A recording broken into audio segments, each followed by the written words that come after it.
Hello everyone, welcome back into this channel, and in this video I would like to show you the way how to get a 4K video quality for your iPhone.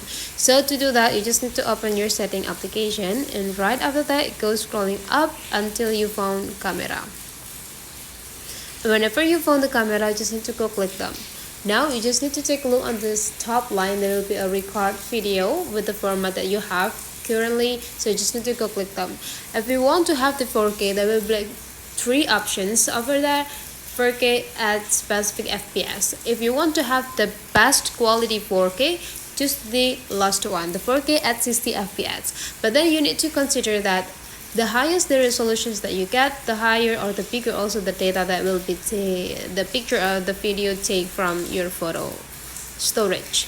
So you'll see if I choose the 4K at 60 FPS, there will be like for 100 MB for every second with this 4K at 60 FPS.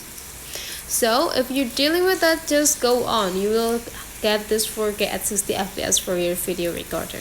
So that's the way how to get a 4K video with the iPhone camera. Hopefully this tutorial today is useful for you guys. So thank you for watching, and I would like to see you for the next tutorial.